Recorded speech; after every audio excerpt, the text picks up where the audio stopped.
Hi guys and Assalamualaikum. For today's video, dia macam special sikit because video ni macam more kepada tips, dia bukan live update, okay? Why? That is so cerah. Aku dah buka lampu supaya untuk lawan lighting je, tapi tak boleh juga. Macam mana saya nak supaya dia tak cerah sangat ni? Is this okay? Is this okay?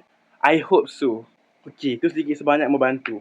Dalam video kali ini, saya akan share tentang tips lah, okay? Sebab saya ada pengalaman kan, sebab saya baru habis SPM tahun lepas. So di sini saya ingin memberikan sedikit tips dan nasihat kepada adik-adik luar sana untuk memilih jurusan. Kan kita ada sains tulen lah, kita ada sastra lah, kita ada seni whatsoever. Basically in my school, kita orang hanya ada 4 aliran sahaja, which is aliran biologi, account, pendidikan seni visual dan satu lagi adalah reka cipta. Okay, so macam mana kita nak tentukan aliran mana kita nak ambil? So basically, first of all, kita kena lihat kepada result. Korang kena tengok result korang sepanjang korang menengah rendah. Subjek apa yang korang paling dominan ataupun kuat lah. So katakan kalau korang memang dominan subjek-subjek STEM macam matematik, sains, so bolehlah korang nak ambil aliran STEM. Korang kena ingat tau, korang akan ambil aliran ni and nanti korang akan SPM based on subjek dalam aliran tu, and then nanti korang akan semua belajar pun based on korang punya aliran menengah atas ni. So kalau korang salah pilih then it will be disaster. Korang akan susah, betul. Ramai kawan-kawan saya yang kebanyakannya end up keluar daripada sekolah saya lah. Sebab sekolah saya memang sekolah sains. So memang bila masuk upper form memang aliran sama ada STEM A atau STEM B sahaja. Tapi sebabkan kebanyakan adalah daripada batchmate saya di mana mereka ni memang tak boleh nak survive subjek-subjek tu. Memang bukan rezeki diorang. So diorang end up banyak keluar daripada sekolah.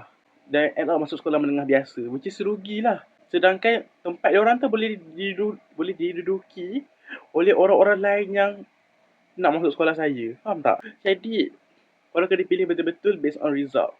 Sebab kedua adalah mestilah based on minat. Okay, based on minat ni bukan minat subjek. Minat ni maksudnya korang nanti besar jadi apa. Katakanlah besar nanti korang jadi doktor. So obviously korang kena ambil subjek biologi. So the only way untuk subjek biologi adalah korang kena masuk sains, aliran sains tulis. Dia kena based on result juga. Katakanlah kalau result sains korang atau matematik korang tidak begitu memberangsangkan, so mungkin sudah tiba masa untuk tukar cita-cita. No, I'm not like trying to say to you guys untuk downgrade diri korang. But kalau korang ada passion, is okay. Sebab ramai je batchmate saya yang di mana mereka ni tidaklah begitu strong dalam subjek sains dan matematik atau matematik tambahan. Tapi sebab mereka ada passion, sebab diorang memang minat nak jadi kerja tu. Contohnya, diorang memang minat jadi engineer. So memang diorang betul-betul push diri diorang tak perform, betul-betul fokus, diorang tak main-main dah. Memang betul-betul pulun, then it's okay. It's up to you guys actually. Korang kena tahu juga sama ada korang ni mampu atau tidak. Korang sendiri tahu korang mampu atau tidak. Mungkin kalau form korang main-main. Sebab diri sendiri tahu diri kan. Ini adalah one of my advice. Jangan pilih aliran sebab kawan. Ramai orang yang pilih aliran sebab kawan. Batchmate saya dulu ramai gila yang minta account. Minta subjek account. Aliran account, forgive me. End up, diorang tak boleh nak catch up account. Yang menyebabkan banyak diorang drop. Even sebelum exam selaras lagi. So jangan pilih aliran sebab kawan. Ada jugalah yang pilih aliran sebab diorang rasa aliran tu cool. Jangan buat macam tu. Ada 2-3 orang dalam batchmate saya yang diorang ambil subjek reka cipta sebab diorang rasa subjek tu cool. Ada. Tapi end up diorang punya project fail, tak menjadi and so on. Sebab diorang memang masuk semata-mata rasa cool je. So yang menyebabkan diorang sendiri yang di-advise daripada cikgu reka cipta kita orang untuk drop. Jangan pilih sesuatu aliran tu secara sampai lewa. Korang kena tahu. Korang ambil sebab apa. Unless kalau korang memang tahu korang ada passion and korang meminat. Bila korang ada passion and bila korang memang letak effort dan korang minat benda tu, insya-Allah korang boleh sebenarnya. So in the end of the day, korang sendiri yang pilih sebenarnya. Semua ni bergantung kepada minat korang lah. Effort ni penting. Lagi-lagi bila korang ambil aliran yang memerlukan kerja khusus. Kalau korang ambil subjek yang perlukan kerja khusus, korang jangan main-main. Sebab kerja khusus tu memang korang buat untuk markah SPM.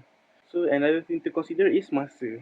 Mungkin korang pemalas, cuma korang tahu korang tak ada masa, so I think jangan. Lagi-lagi kalau korang berjawatan besar kan, jangan. One of my batchmates yang di mana diorang ni berjawatan besar and diorang ambil subjek ke-10 yang mula kerja khusus and boom, end up diorang tidak begitu skor sebab diorang tak ada masa.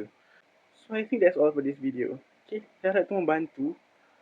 Tapi in the end of the day, semua ni bergantung pada korang. Korang tahu diri korang, okay? Korang tahu minat korang, korang tahu kemampuan korang.